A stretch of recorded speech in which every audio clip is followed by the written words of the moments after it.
Welcome to another episode of DD on the Spot. As always, I'm your host, Ryan Johnson. And before I get to our guests here today, I'd like to remind everyone that if you enjoy this content, to please give a like and subscribe down below. I'd greatly appreciate it. We have Brenda Herrod on the podcast. She's a nurse practitioner for weight management. She's also a Miss Health and Fitness semifinalist for this past year. Team Meet, she's a part of that. She's also Miss Natural Nebraska 2011 and an NGA and an IPE Figure Pro. But most importantly, she's our current guest. Brenda, thank you so much for coming on the podcast. Thanks for having me. So I got to ask, first of all, what's the weather like in Omaha right now? It is a gorgeous day. I mean, it's only like in the mid 50s, but the sun is shining, so we're all I'm happy, and it's a beautiful fall day. We've had rain the last 2 days, so this is like a pleasure. We must be getting then what you guys have just had, because it's rainy here. It's just the typical Minnesota, fall day where it's cloudy and wet. But before I get everyone depressed, basically talking about our weather, why don't you give us a little bit of a backstory on what inspired and what motivated you to get in shape and how that led to where you are at right now?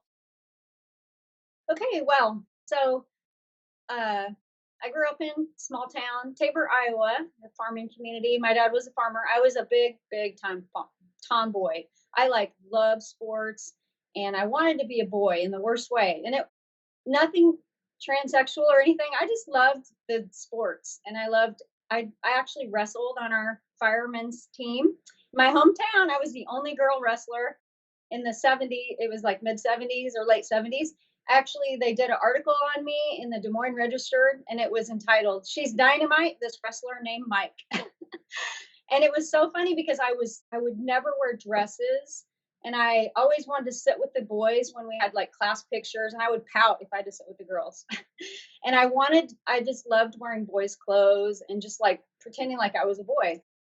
And it wasn't anything weird. I just loved sports, and like my brother was my idol. And so I wrestled, and I signed up as a name under Mike Herrod, or Mike Hall, excuse me. Mike Herrod's my husband now. But I signed up as a boy, and people thought I was boy when I wrestled, and I beat them. I won a lot of tournaments, and so it's really kind of ironic. And then 5th or 6th grade, I started thinking boys were cute. And so I had a best friend that was a girl, and we started, I just started blossoming into a girl.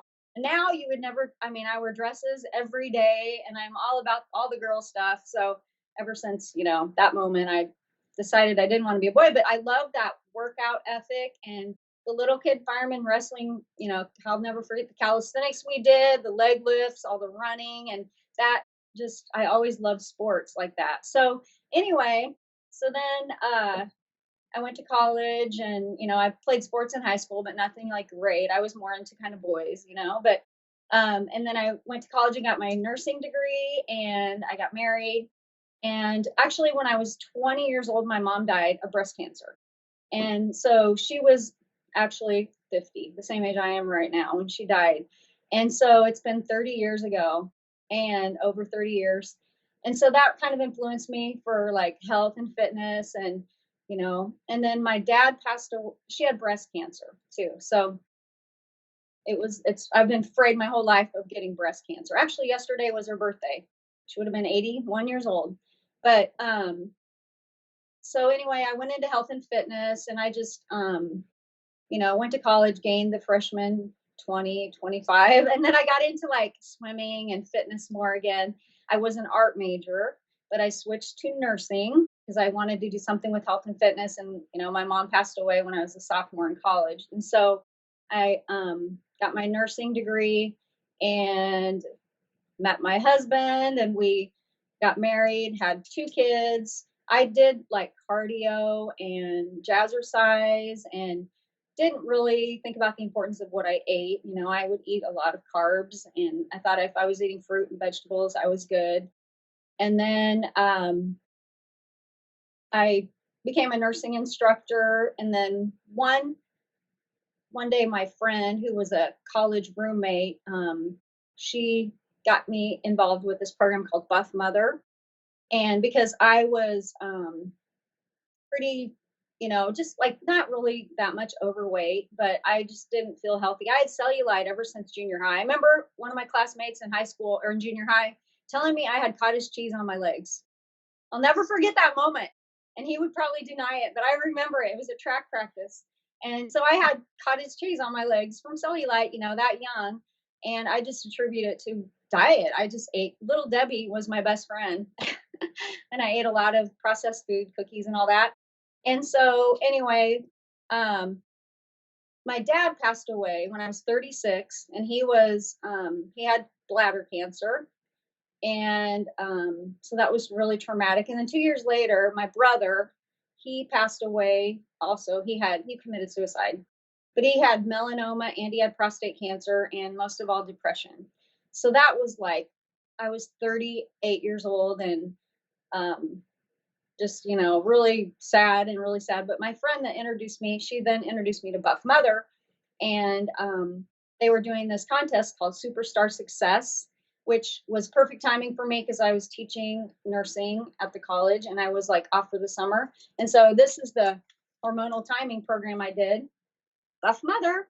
And it was before we had Facebook. It was in 2008, and it was called the Rally Room. And there was a place where you like support each other online. You'd share pictures, and you'd get to meet all these women that want to be buff all over the United States. And it was great for support. And I learned a ton from everyone.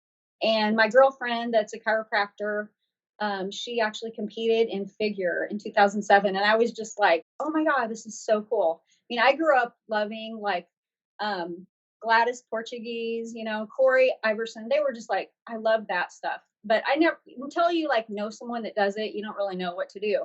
And so anyway, did this Buff Mother program, and I started learning the importance of eating protein and lifting weights and supporting each other and how important all that is. And I just went to town with it. And I won the Superstar Success contest that was that summer because I lost like 35 pounds. And then I got to go to LA and be on an infomercial for Buff Mother program. So it was a super cool experience. And I met a lot of the other Buff Mothers from all over the United States. And we all, got to be on this infomercial. So anyway, that program was just like life changing for me because I started like building muscle and I lost a lot of my fat and I started changing my body composition most of all. And then I competed in my first figure competition at the age of 40 in 2009. And that was also, I got my nurse practitioner that year. And then I'm getting ready to do my 9th show in about 29 days in Minnesota. So I'm super excited. I did my first pro show last June in St. Louis, and I do all natural federation where we, are drug tested and urine screened, polygraph tested. So I'm very proud of that. And I love to just like make it a healthy lifestyle. And so I am just super excited about wellness. I breathe, eat, and sleep wellness pretty much every day. And I have the best job in the world because I'm a nurse practitioner and I do weight management for Methodist Health System in Omaha. And I get to inspire and teach and educate and help others along through their fitness and health journey. So it's very inspiring and fulfilling to me. I love it. That's awesome. And I gotta say, one of the reasons why I really wanted to have her on too is not just because she's from Nebraska, but I saw one of the photos when you were younger and you were wearing a Vikings shirt, and I was like, okay, anyone who's a Vikings fan, they're all right in my book, so we got to have her on. But yeah, that's just such a great story. But one of the things that I love to ask all of our health and fitness guests, because I always say if you're to walk into a gym with 100 people, there's 100 different ways as to how those people got into shape, whether it comes down to their diet, their nutrition, how many reps they do, what exercises they do. So many little things add up to the overall package that people end up seeing. And if you were to walk up to someone and say, hey, what'd you train for this body part? It looks amazing. What works best for them might not work as good for you. Was that a struggle for you, sort of figuring out what worked best for your body specifically? Yes.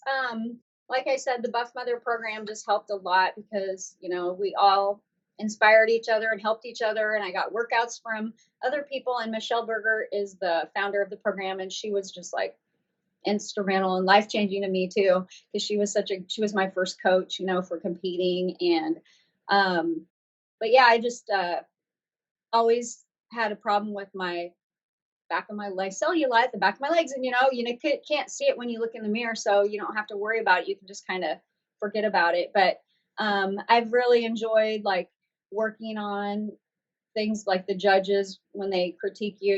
It's always about making your hamstrings tighter and building glutes, and so that's been my goal, and so I've been working on that really hard, and it's really just cool how you can sculpt and create what kind of body you want.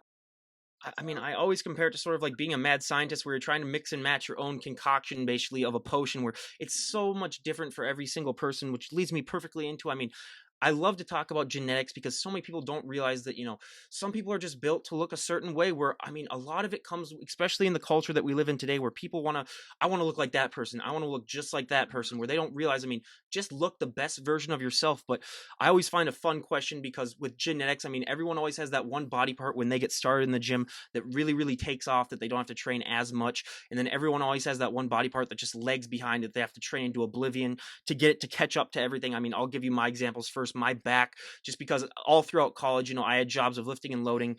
I was in warehouses a lot of the time. So, you either got a really nice back or you quit. But I'm also 6'3". So, I mean, my legs and my lower body are just shot where, I mean, I have to train it into overdrive. I mean, I still have friends that make the joke, "Hey, Ryan, you plan on lifting legs anytime this year?" And then I'm like, "Oh, yeah, you guys are real funny." But what were those body parts for you when you were getting started?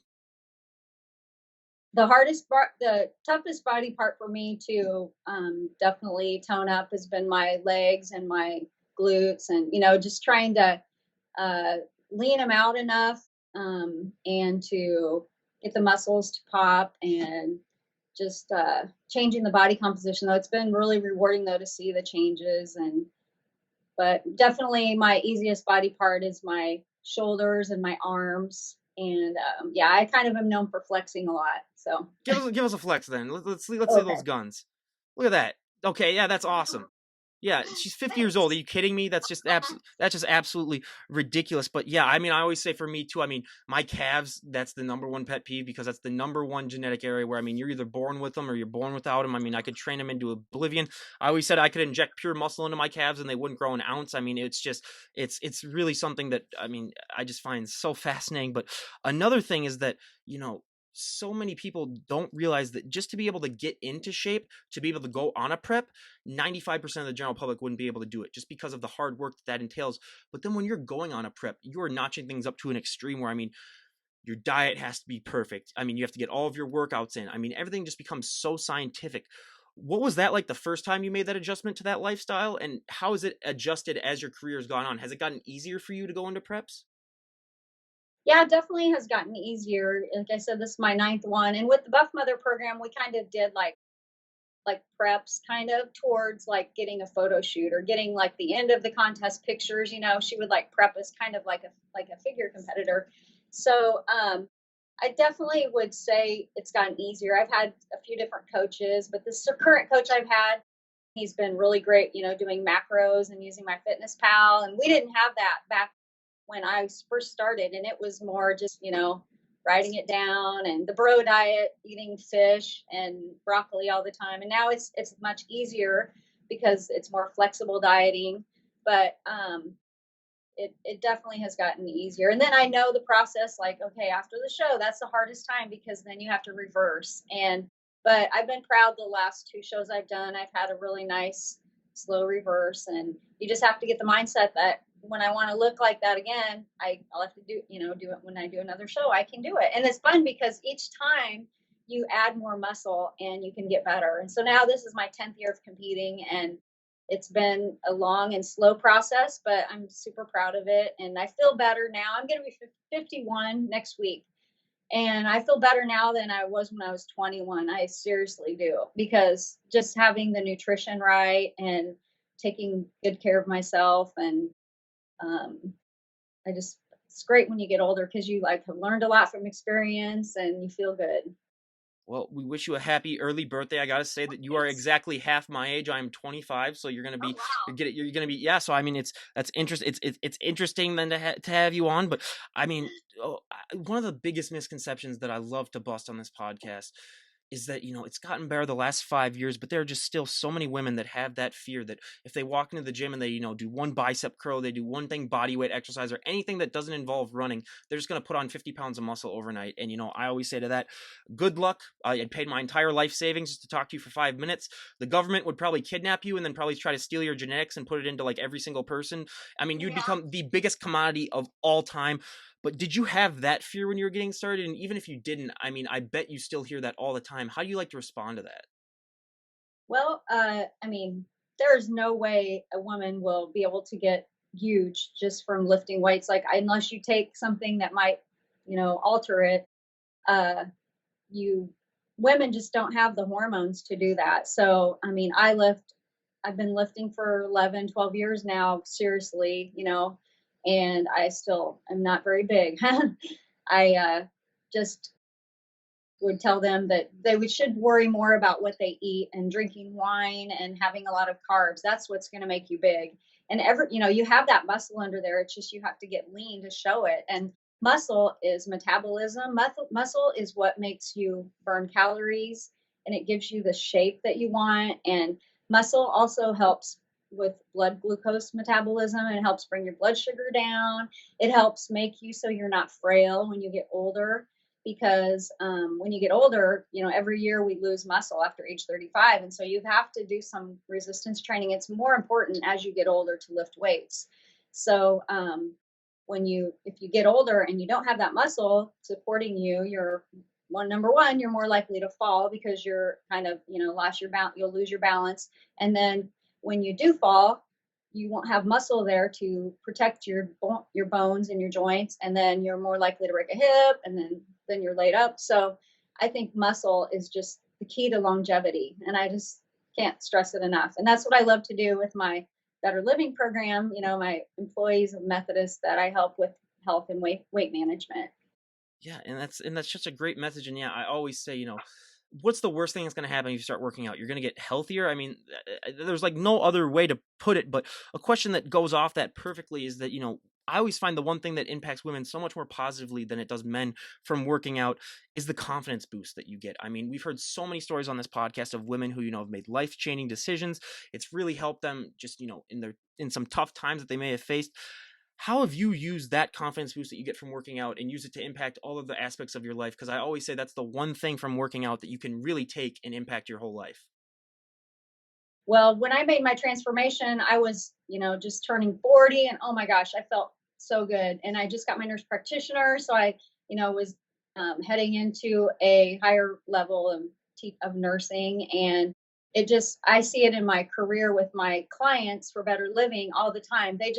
They'll start out and they're real quiet and reserved. And then they'll just be outgoing and they'll do things they'll apply for jobs, for promotions, and they'll go back to school when they're like 50 and they'll just do things they never dreamed they'd ever do. And having them come back and talk to our current new people in the group, it's just amazing to see the inner transformation is almost bigger than the outside transformation. And it just they have more pleasure in life and they'll just be willing to do a lot more. And actually my exercise and fitness helped me through grief because I lost my mom when I was 20 and then I lost my dad when I was 36 and my brother when I was 38. And I did I like to bike a lot too outside and lifting and all that just made me feel better about myself. And it was one thing I was in control of and it improved my health. And then when you start inspiring other people around you, that's what is the best thing ever. And that, I always say that I'm more proud of my clients and all the things that they do than anything I'll ever do, because it's just the most rewarding thing to know that you inspired someone and helped them. Absolutely. I always tell people if you can get a job where you can help out others, do it because there's not a better and more rewarding feeling. But when it comes to bodybuilding, I think probably the biggest misconception that people have, or one thing that I think really shocks so many people, and it shocked me when I first started this podcast, even though I knew a little bit of it when I was, hanging out with a few bodybuilders in college, but is that for so many of these competitors, posing is the hardest thing for them. It's harder than their working out. It's harder than their nutrition.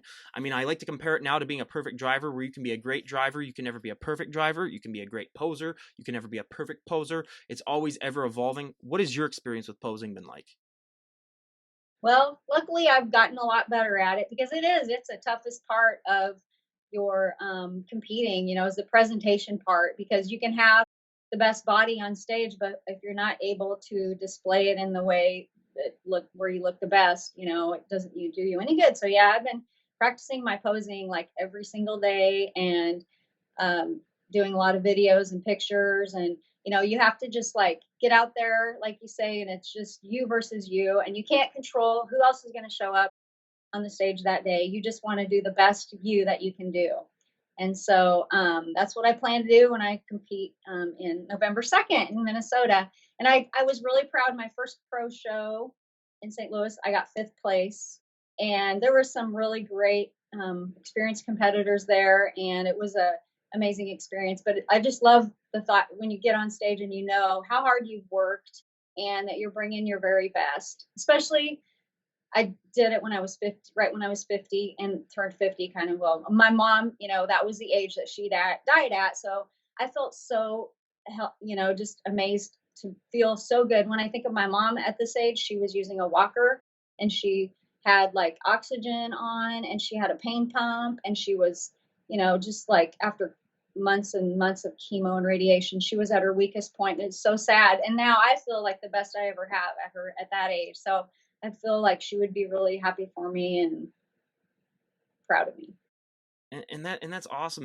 And I mean, just with that whole posing aspect, I always find it fascinating that a lot of people just don't realize that for some of these people, that's even more of a pain than their workouts when it comes to the amount of soreness that it causes.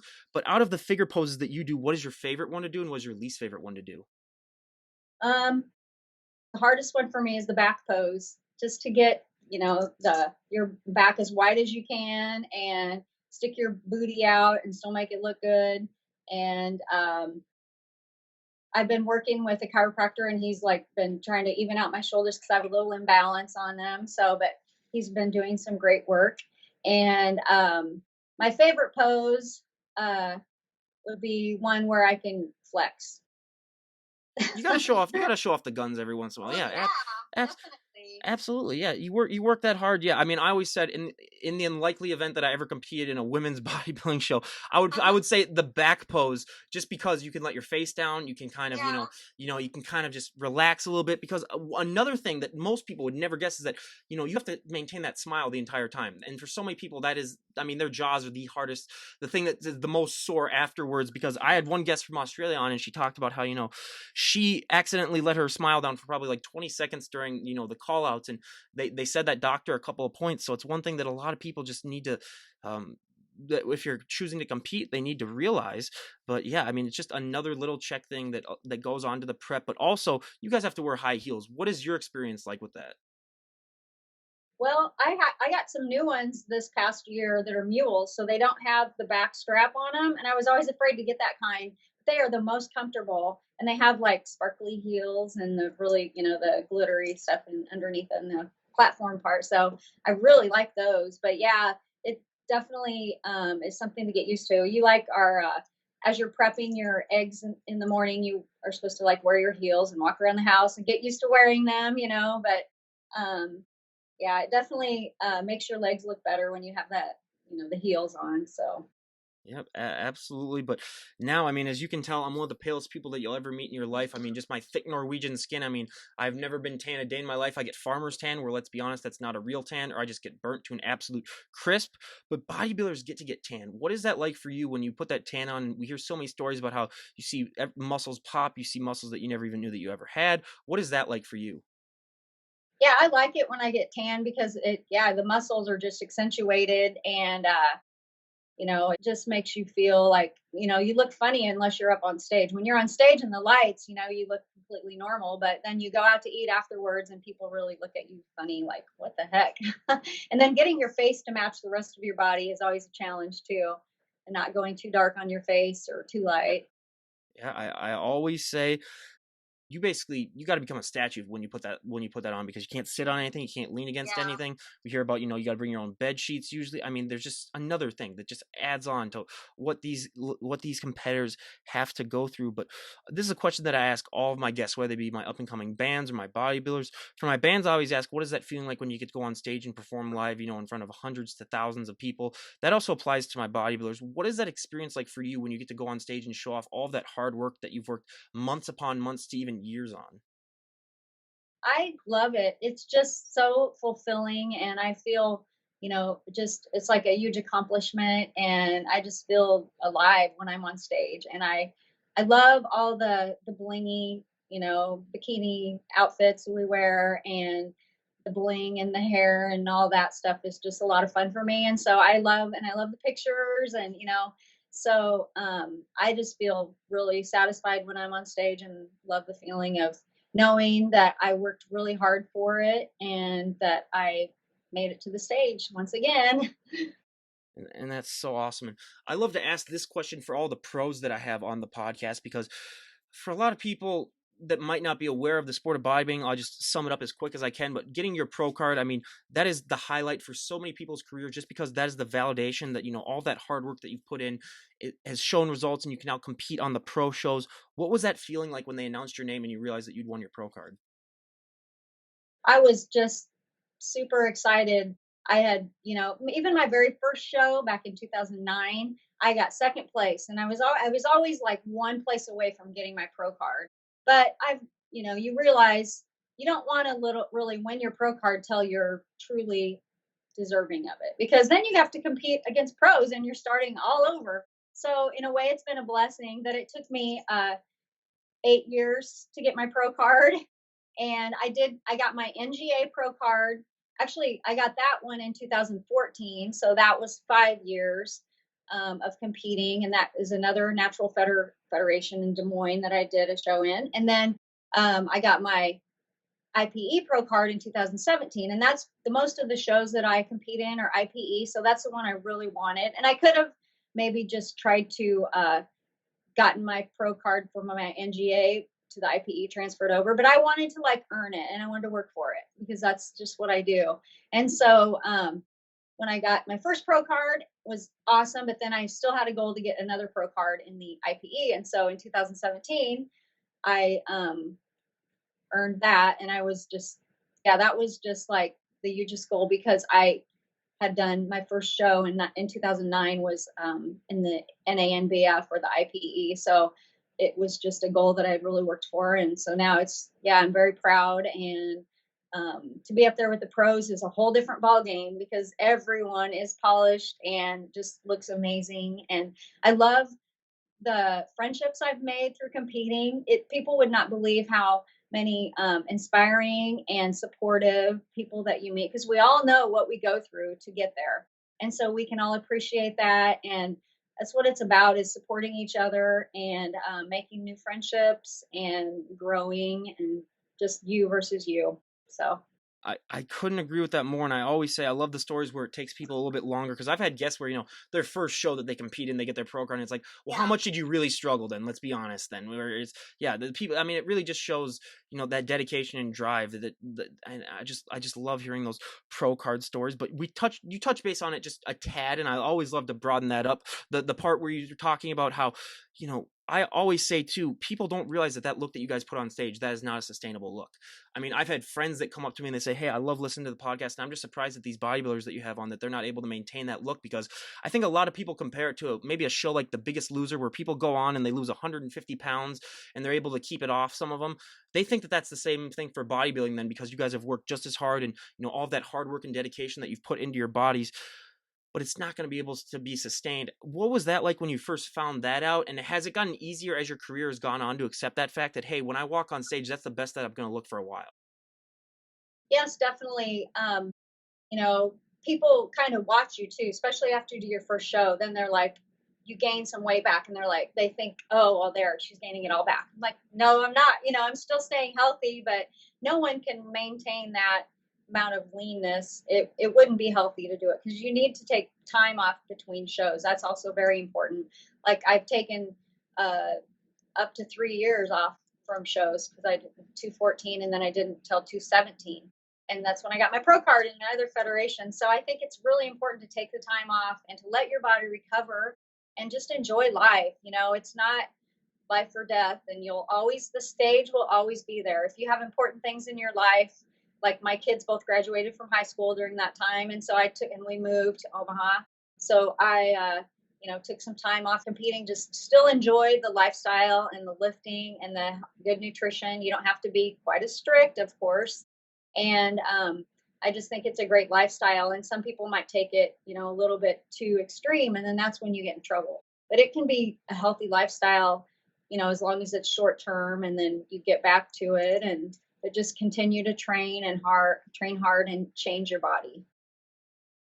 I couldn't agree with you more. And also being a nurse practitioner and a mom, how much of that plays into the motivation that you get from working from this lifestyle? Because I always say, you know, being able to motivate others, that is just a huge driving force for a lot of these comparisons that we have on. How much do you use the fact that, I mean, with your job and with, trying to maintain that image for your kids, how much of that plays into that motivation when you're having those days where you might not be wanting to go to the gym or you might be struggling?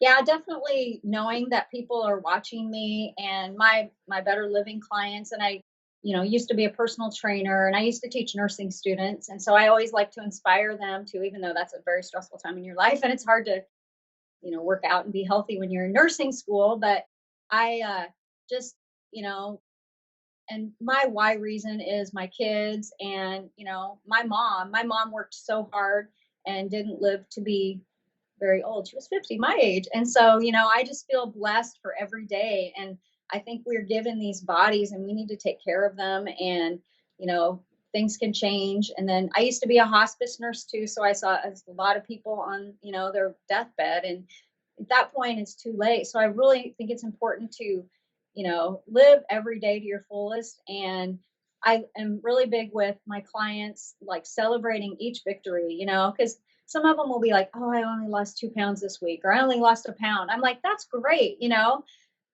every pound is a victory, and every amount of muscle gain too. It's more important than that weight. That number on the scale just can drive you insane. So we have an in-body assessment test machine, and we look at body fat and muscle because it's so much more than that number on the scale. But I love to just set a good example and inspire them. Yep. I mean, I always say too, especially with my generation where everyone wants everything now and they want it yesterday. So many people don't realize that it's such a time process where you're not going to go to the gym and, work out and, all of a sudden be changed. And again, I have to state this. If you do, give me a call because I definitely want to talk to you. But I mean, it's such a time process and I don't think people realize that when they're getting into it. So I think that that's a big struggle. But being that you are, like you said, a nurse practitioner and you do deal with weight management, what would you say is probably the biggest struggle that the average person has when it comes to living a healthy lifestyle? I think staying motivated and the mind is the biggest muscle, and people just get discouraged because they don't see their progress or I don't know. I'm just have been amazed at negative attitudes that people have. And, I am like their biggest cheerleader and I love to inspire them and just, you know, they say after they see me, they feel really good because I just like pump them up and just like, that's great. Maybe you didn't lose a pound this week, but you recorded 100% in my fitness pal, or you went to the gym 3 times this week. That's awesome, and people, when they start eating healthy, even before other people notice, they start feeling so much better just because of the mind connection with your gut, the microbiome and how it plays in our moods. And so just eating healthy just makes you feel great. And then moving your body, so important too. So just being active and, not everyone can even walk across the room. So we should feel really blessed when we have a body that we can move, and every little bit will help. So just more activity throughout the day too. Absolutely, that's one thing that I hear a lot too, and I couldn't agree with you more on that. I mean, it's so important that, especially you teach the youngest generation early on, so that because there's been studies that have found that it vastly improves their chances of being healthy when they're adults if they're given those healthy options early in their life. But two questions that I love to ask all the health and fitness guests that I have on the podcast. For the first one, for me, I mean, there are so many positive things from working out that happen to me, but one of the negative things is that you're going to get asked to move a lot of people's furniture.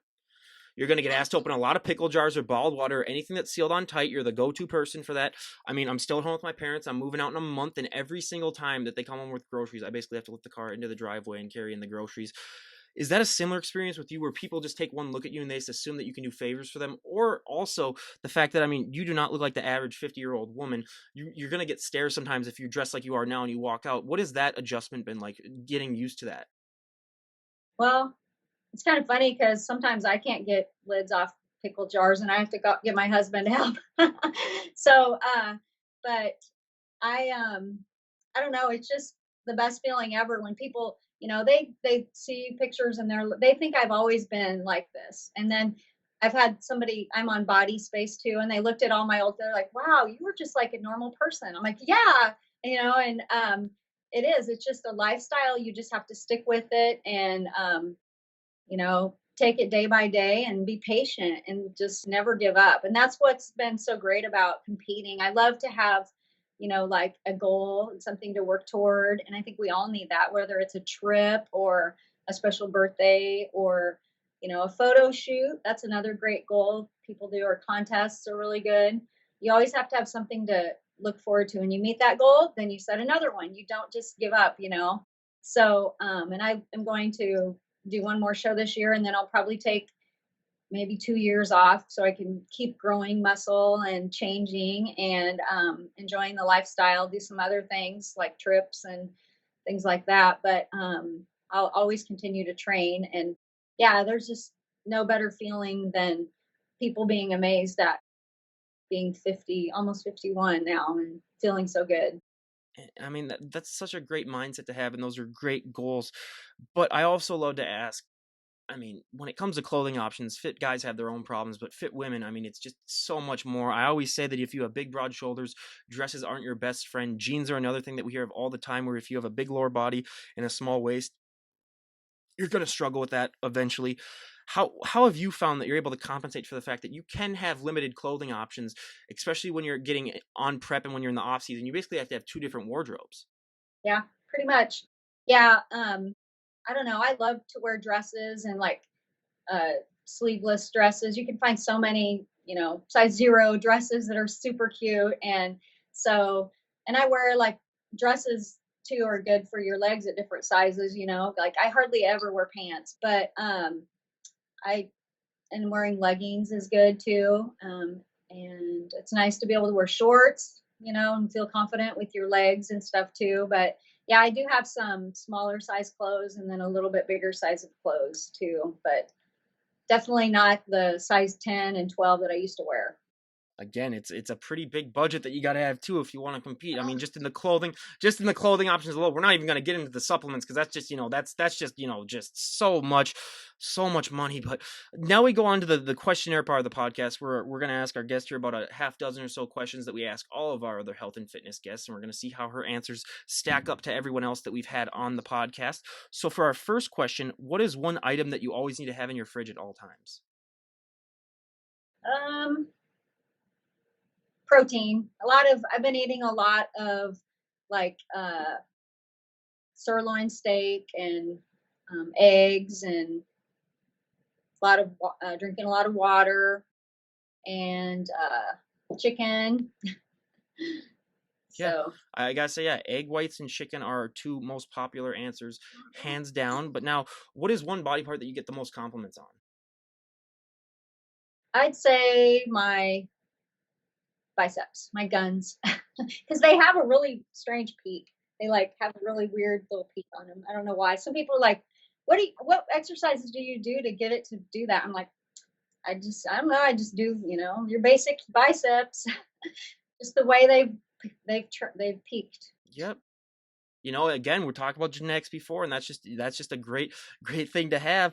But out of all of your followers that you have on Instagram, if they were to meet you in person, what is one thing that you think they'd be most shocked and surprised to find out about you?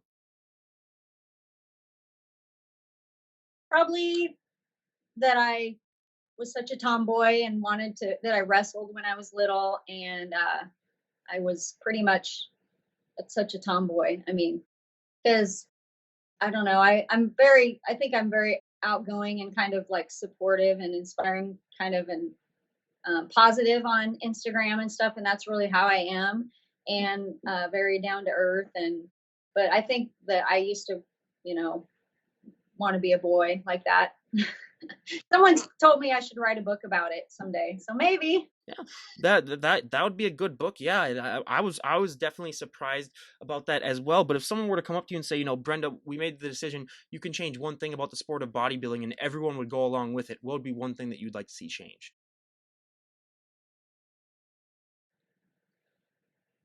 I don't know. A lot of people, complain about judging, not being consistent.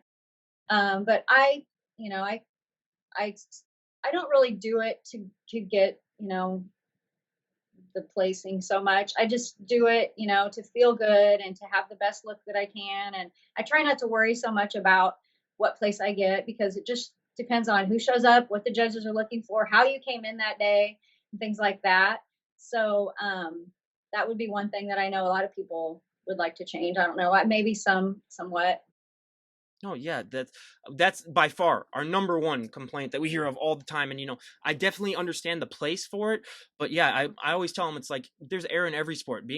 Trust me, being a former baseball pitcher, I've dealt with my fair share of umpires where I Yeah. totally understand when people are talking about there might be errors in judgment. So yeah, I mean yeah, if they could find a way to do it, I'm absolutely for it. But I just think that there's always going to be error in everything. That there's always just going to be a little bit of error. So but hopefully they can figure out something that would benefit people a lot more than it is right now. But now, if you could go back in time and talk to the 18-year-old version of yourself, what would be the best piece of advice you would give her?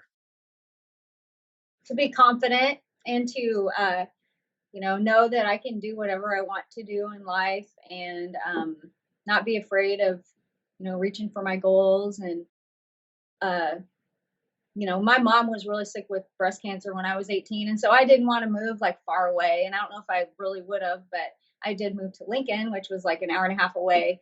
But just go for your goals, and the sky is the limit.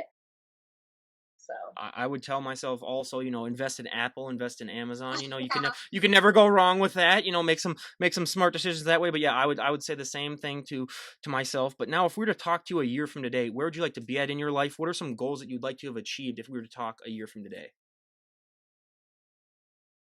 I just want to continue with the healthy lifestyle. And every year that I have with great health, I just feel so blessed. And if I can continue, inspiring and helping more people with my Better Living program, because I get so much joy from that. And I just want to keep coming up with more fun things and more ways to keep them inspired. And so I thought about getting my certification in like obesity medicine or like functional medicine or something too, and for anti-aging science. That kind of thing really intrigues me. No, and we wish you nothing but the best in all of that. And I mean, one of the things that I find so peculiar about, especially female bodybuilding, because it is different than men's bodybuilding in the fact that, I mean, so many people of the competitors are just so supportive to each other. I mean, even if you look on Instagram, you see, all the compliments that I mean, if you post a picture, oh my God, you look amazing, you're gonna go and kill it, and that backstage you see a lot of the times they're everyone's friendly with each other and everyone really gets along, and that really I think makes for a better experience when it comes to competing. How important is that to you, that camaraderie that you have in the bodybuilding community where you genuinely know that people really do care about you? I absolutely love that about the sport. Like, I have made so many good friends through fitness and through competing, and I learn from them. And I just think that's so important to support each other. And that's what I'm trying to instill in my Better Living program too, with the group, dynamics, to get your tribe and support each other. And actually, that's something I learned in Buff Mother, like by encouraging other people and planting seeds, it will help you in the long run as well, because it makes you feel good, and then it makes them feel better and give them confidence. And it's just a great feeling. I love the camaraderie and the support that we all provide each other. Yeah, I really do just find that it impacts the sport in such a positive way. But now, before we wrap things up, is there anyone that you'd like to give a shout out to? Oh, yeah, there's a lot of people. Well, my husband, he's been amazing. He always is the one that before I even started Buff Mother, was always like, you need to lift weights, you need to eat more protein. And then, you know, I joined Buff Mother and learned that as well. And then he's always been the one that's told me that. And he's always encouraged me. And now we're training together, and he has me training like a dude, lifting, you know, heavy, and he's spotting me. And so that has been just great for this prep. I really appreciate his support always and letting me go for my dreams. And he's been amazing. And then uh,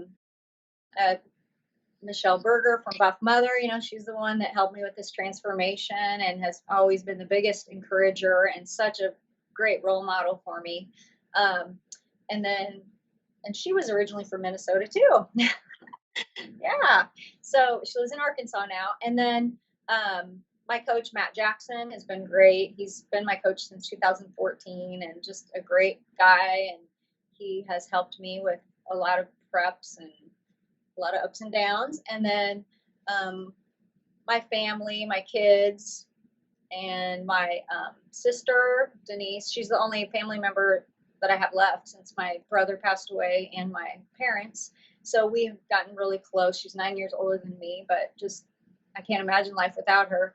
And then I have a great just circle of friends, you know, Activate Fitness. And I have an awesome chiropractor, Dave Jones, who is really helping me with my pose, my shoulders, and being able to open my back, which is going to be really important soon. So, and then just my work friends and all the people. And I have a lot of great supportive people in my life, and I feel very fortunate. But I've been doing this for so long, you know, and you just have to find those supportive people to hang out with. I mean, yeah, that's the advice that I always give everyone when they're starting out with that. But I mean, if anyone's in the Omaha area or the Nebraska area, I'm sure we have listeners there, and they want to maybe get in contact if they're thinking about losing weight or just changing their lives. Where can they get a hold of you, or how can they reach you? I'm on Instagram, Brenda Lee _figure pro, and I'm on Facebook, Brenda Herrod. It's HERROD.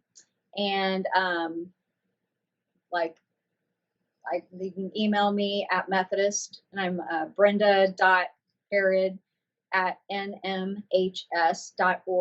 So, and then that would be great. Yeah, I'll leave a link to all that stuff down below. So anyone interested in getting a hold of her, I mean, more than happy to help out others. And again, we cannot thank you enough for sharing your story on here. I mean, it was so great to have you on. You're such a great guest, and I really appreciate you coming on. Appreciate you asking me. So thank you. Absolutely. Well, I couldn't think of a better way for a woman who loves to flex. Give us a front double bicep before we end this podcast. Look at that, everyone. That's just that's insane. That's unbelievable. 50 years old. Are you kidding me? Well, this is Ryan Johnson, DD on the spot, signing out. Have a great day, everyone. Thank you.